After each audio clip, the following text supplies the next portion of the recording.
앤드류 워맥 영혼모 제6장 인치심을 받았으니 이 세상 그 어느 누구도 거듭남과 그 안에서 일어난 모든 실제에 대해 꿈도 꾸지 못했을 것입니다. 하나님께서 우리 안에 거하심으로 우리의 영이 이 세상에서 그분처럼 된다는 것은 우리가 생각해낼 수 있는 것이 아닙니다. 여기까지의 계시를 받아들이셨다면 이렇게 말할 수 있을 것입니다. 이제 알겠어요. 나의 영으로 나는 완전히 새로운 사람이군요. 옛 것은 지나갔고 모든 것이 새롭게 되었습니다. 예수님께서 지금 그러하시듯 나도 이 세상에서 그러합니다. 나의 진짜 정체성인 내 영은 의와 참된 거룩함으로 창조되었습니다. 그런데 이 진리를 이해하고 기뻐하고 바로 영향을 받았던 사람들도 그 이후로 죄도 짓고 다른 일로 바빠지다가 이것을 잊어버리기도 했습니다. 살다 보니 이런저런 일들 때문에 거듭나기 전에 겪었던 부정적인 상황, 패배나 낙심 등에 다시 빠지게 된 것입니다. 이러한 명백한 실패로 인해 변화되었던 것은 맞지만 다시 다 망쳐버렸네 라고 생각합니다. 제가 지금까지 여러분과 나눴던 진리, 즉 구원받을 당시 일어났던 모든 일들에 대해 그들은 이렇게 말합니다. 전에는 그랬겠지만 내가 너무 심하게 망쳐버렸기 때문에 지금도 그것이 사실일 리는 없어요. 하지만 좋은 소식이 있습니다. 나의 행위는 이랬다 저랬다 변하지만 하나님께서 내 영 안에 이루어 놓으신 일은 항상 한결같으며 변하지 않습니다. 감옥에 갇히다. 우리 모두는 어떤 면에서 감옥에 갇힌 자들 같습니다.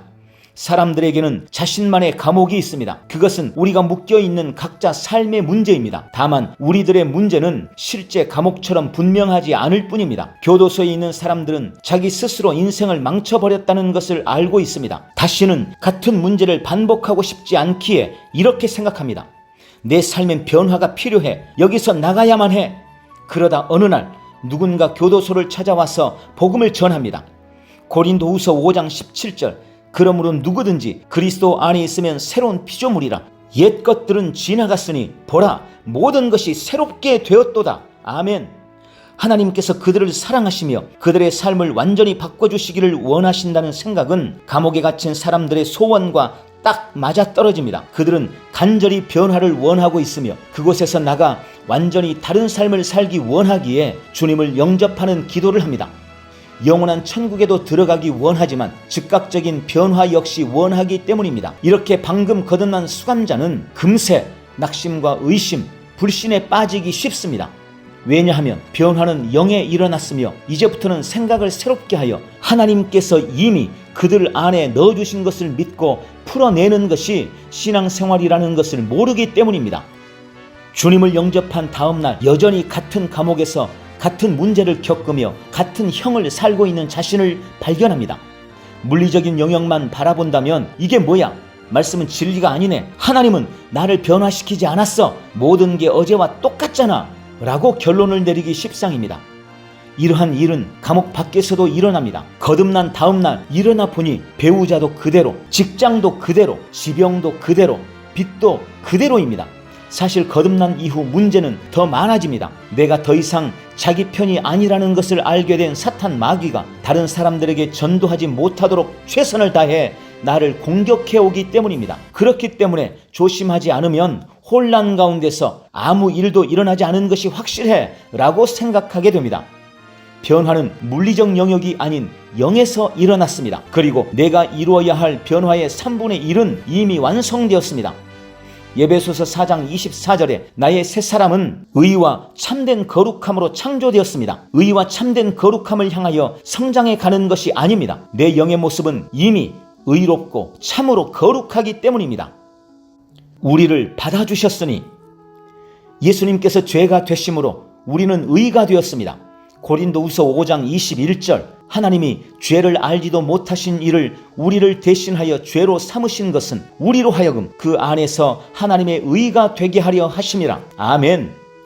예수님께서 거듭나기 전에 나와 같이 되신 것은 이제 내가 지금의 그와 같이 되게 하시기 위함입니다. 예수님께서 우리 죄를 가져가셨고 그분의 의를 우리에게 주셨습니다. 오늘날 대부분의 교회가 예수님께서 우리의 죄값을 치르셨다는 것은 알지만 자신이 의로워졌다는 것은 진정으로 믿지 않습니다. 마침내 천국에 도착하면 그때 의로워진다고 생각합니다.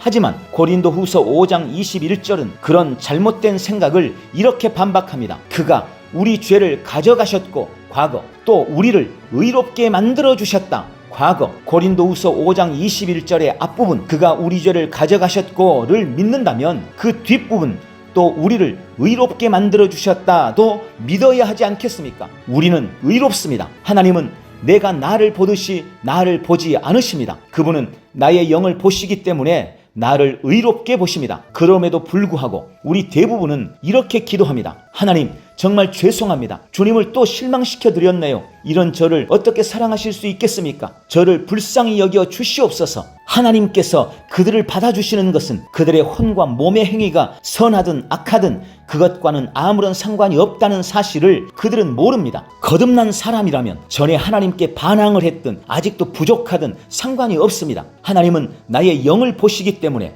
나를 의롭고 참으로 거룩하게 보십니다. 하나님은 나를 기뻐하십니다. 에베소서 1장 5절 6절 킹제임스 버전 그 기쁘신 뜻대로 우리를 예정하사 예수 그리스도로 말미암아 자기의 아들들이 되게 하셨으니 자신의 은혜의 영광을 찬양하게 하셨느니라. 그 은혜 안에서 그분께서 그 사랑하시는 자 안에서 우리를 받아주셨으니 아멘.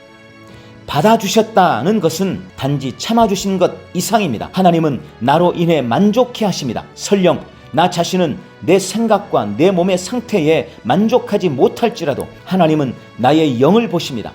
내가 거듭날 때 나는 완전히 새로운 피조물이 되었으며 하나님은 그분 자신의 걸작품에 만족하십니다. 에베소서 1장 6절에 받아주셨다라고 번역된 단어는 누가복음 1장 28절에서 크게 은총을 받다라고 번역되었습니다. 누가복음 1장 28절 킹제임스 흠정력 그 천사가 들어가 그녀에게 이르러 말하되 크게 은총을 입은 자여 평안할지어다. 주께서 너와 함께 하시니 네가 여자들 가운데 복이 있도다 하매 아멘. 이 헬라어 단어가 사용된 곳은 성경에 단 2곳입니다. 그러니 그리스도를 잉태한 여인이 받아들여진 만큼 우리도 주님께 크게 은총을 입었다고 표현할 수도 있습니다. 지킴받고 보호받다. 주님을 영접하고 나면 그 사람은 성령님으로 인침을 받습니다. 에베소서 1장 13절 그 안에서 너희도 진리의 말씀 곧 너희의 구원의 복음을 듣고 그 안에서 또한 믿어 약속의 성령으로 인치심을 받았으니 아멘. 에베소서 4장 24절에 나의 거듭난 영은 의와 참된 거룩함으로 창조되었습니다. 그러면 요한일서 4장 17절 예수께서 그러하시듯 내 영도 이 세상에서 그러하게 됩니다. 또 고린도전서 6장 17절 내 영은 주님과 하나가 됩니다. 그런 뒤에 영 안의 모든 선한 것들은 그 즉시 성령님으로 안전하게 인치심을 받습니다. 통조림을 만들 때 그릇을 밀봉합니다. 이렇게 하면 진공 포장되어 음식을 보존하고 보호하게 됩니다. 음식이 상하고 썩게 하는 공기 중의 미생물들이 들어가지 못하게 막아주기 때문입니다. 이것이 에베소서 1장 13절에 나온 인치심의 뜻입니다. 거듭날 때 내 영은 온전하게 보존되기 위해 즉각 성령님으로 둘러싸입니다. 진공 포장됩니다. 구원받고 나서 어떤 영역에서 넘어진다 해도 내 몸과 혼에 들어오는 부패, 오염, 상함은 내 영을 관통하지 못합니다. 성령의 인치심이 좋은 것을 보호하고 나쁜 것은 막아줍니다. 하나님은 사람들처럼 우리의 죄를 보지 않으십니다. 하나님께 죄란 다만 하지 말라고 명하신 것을 어기고 잘못된 일을 하는 것뿐만이 아니라 해야 하는 바른 일들을 하지 않는 것도 포함됩니다. 야고보서 4장 17절 그러므로 사람이 선을 행할 줄 알고도 행하지 아니하면 죄니라. 아멘. 그 어떤 사람도 그리스도께서 교회를 사랑하시듯 아내를 사랑하지 못합니다. 다른 사람을 섬기는 일에 대해 마땅히 가져야 할 만큼 열정을 가진 사람도 없습니다. 하나님의 말씀을 충분히 묵상하는 사람도 없습니다. 그렇기 때문에 죄에 대한 하나님의 정의로 볼 때 모두가 그분의 영광에 이르지 못하는 것입니다. 성령님께서 나의 거듭난 영을 싸고 있다는 것을 모르면 결국엔 내 양심은 내가 의로움과 참된 거룩함을 잃어버렸다고 나를 찌를 것입니다. 선과 악에 대한 지식을 가지고 있는 양심은 우리의 생각과 행동에 대해서 우리 마음에 계속적으로 고소하며 알려줍니다. 이에 대해 조심하지 않으면 실패했다는 것을 아는 지식에 의해 영향을 받게 되는 것입니다. 내가 거듭날 때 하나님께서 완전히 새로운 영을 주셨지만 그 뒤로 내가 넘어졌어. 그래서 죄도 고백해보고 또 열심히 노력해봅니다. 이제 있어야 할 자리에 돌아왔고 모든 게 괜찮아졌네 라고 느낄 때쯤 양심은 또 다른 문제를 보여줄 것입니다. 이렇게 오르락 내리락 하면서 하루 이틀, 한 해, 두 해 지내다 보면 이게 다 무슨 소용이야 라는 생각이 들게 됩니다. 하나님께로부터 나다. 하지만 내 영이 인치심을 받았다는 것이 진리입니다. 죄와 죄의 영향력은 내 영 안으로 들어올 수 없습니다. 죄를 지을 때 우리 영은 그 죄에 참여하지 않습니다. 영은 원래의 거룩함과 정결함을 유지하며 앞으로도 영원히 그럴 것입니다. 요한 1서 3장 9절 하나님께로부터 난 자마다 죄를 짓지 아니하나니 이는 하나님의 씨가 그의 속에 거하며 그도 범죄하지 못하는 것은 하나님께로부터 났음이라. 아멘. 이 말씀의 뜻은 내 영은 앞으로 영원히 그럴 만큼 지금 이 순간 의롭고 거룩하다는 말입니다. 많은 사람들이 요한일서 3장 9절을 이해하는데 어려움을 겪습니다. 그 문맥을 보면 그리스도인들이 죄를 짓는다고 분명히 말하고 있기 때문입니다. 요한일서 1장 8절 만일 우리가 죄가 없다고 말하면 스스로 속이고 또 진리가 우리 속에 있지 아니할 것이요. 아멘.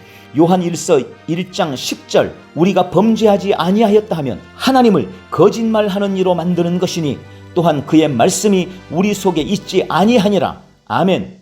요한일서 2장 1절 킹제임스 흠정력 나의 어린 자녀들아 내가 이것들을 너희에게 쓰는 것은 너희가 죄를 짓지 아니하게 하려 함이라. 만일 누가 죄를 지어도 우리에게 아버지와 함께 계신 변호자가 계시니 곧 의로우신 예수 그리스도시라. 아멘. 이 세 구절은 동일한 저자 사도 요한이 동일한 서신 요한 1서에서 동일한 주제인 죄 짓는 것에 관해 쓴 내용입니다. 처음 두 구절은 이렇게 말합니다. 죄 지은 적이 없다고 하는 사람은 거짓말하는 것이다. 또 이렇게 말합니다. 내가 지금 너희들에게 편지하는 이유는 앞으로 죄를 짓지 않게 하려고 합니다.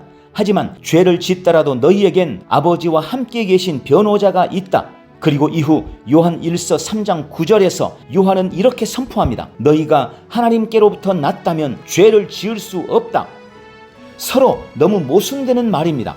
성경 말씀과 우리 삶의 경험이 그리스도인들도 죄를 짓는다고 계시해 줍니다. 요한 1서 전체적 문맥에 따라 보면 3장 9절이 하는 말은 거듭난 믿는 자가 죄를 짓는 것은 불가능하다고 주장하는 것이 아님을 알 수 있습니다. 하지만 또한 하나님께로부터 났다면 죄를 지을 수 없다고도 분명히 말하고 있습니다. 어떻게 이것이 가능할까요?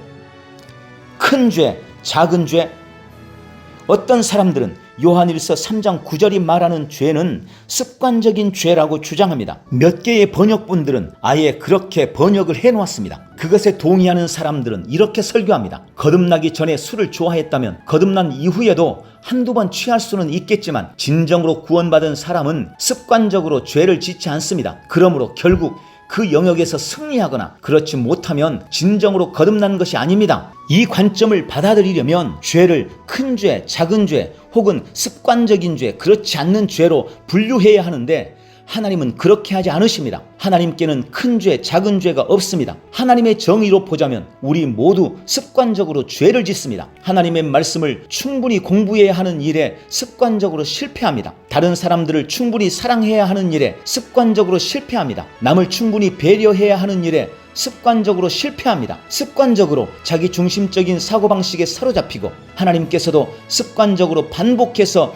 우리의 이러한 문제를 다루어 주셔야 합니다. 또 하나님께서 죄라고 부르시는 것들을 우리는 그냥 넘어가기도 합니다. 예를 들어 신명기 21장 20절에 주님은 식탐을 술 취함, 불륜, 살인과 같은 목록에 넣으셨습니다. 식탐은 죄이며 오직 습관적으로 일어날 수 있는 것입니다. 한 번 많이 먹었다고 비만이 되지는 않습니다. 아무리 과식을 한다 해도 금세 10kg, 20kg의 살이 찌지는 않습니다. 그렇게 되려면 여러 번 반복해야 합니다. 비만은 습관적인 죄입니다. 누군가를 정죄하기 위함이 아니라 이해를 돕기 위한 설명입니다. 진정으로 하나님께로부터 난 사람은 습관적인 죄를 지을 수 없다는 뜻으로 요한일서 3장 9절을 해석한다면 그 어떤 누구도 자격이 없습니다. 우리 모두 습관적으로 죄를 짓기 때문입니다. 그러므로 그것은 이 구절이 말하는 바가 아닙니다. 영혼 몸을 이해하면 요한일서 3장 9절의 해석이 분명해집니다. 하나님께로부터 난 부분은 오직 영뿐입니다. 혼과 몸에 대한 값도 치러졌지만 아직 속량되지는 않았습니다. 그러므로 내 몸과 혼은 죄를 지어도 내 영은 죄를 지을 수 없습니다. 이 말은 나의 행위가 내 영의 정결함과 거룩함에 영향을 주지 못한다는 말입니다. 이것은 하나님과의 관계에 있어서 중심축이 되는 진리입니다. 그분의 용납하심을 내 행위와 연결시켜 생각한다면 항상 부족할 수밖에 없습니다. 어떤 사람들보다는 내가 더 잘할 수 있겠지만 내 자신의 양심이 나를 정죄할 것입니다. 결국은 그로 인해 하나님의 사랑과 축복을 누리지 못합니다. 오랫동안 노력해봤지만 아직도 자신에게 흠이 있다는 것을 알기 때문입니다. 그러나 영혼 몸을 이해하고 나면 변화된 것은 영이라는 사실을 알게 됩니다. 의와 참된 거룩함으로 창조되었고 성령님으로 인치심을 받았기에 어떤 죄도 우리 영을 뚫고 들어올 수 없습니다. 거듭날 때 받은 의로움은 오염되지 않습니다. 하나님은 영이시기에 나를 대하실 때 내 영을 보십니다. 내 행위의 어떠함과 전혀 상관없이 내 거듭난 영으로 하나님께 언제든지 나아갈 수 있습니다. 이 얼마나 놀라운 일입니까? 할렐루야!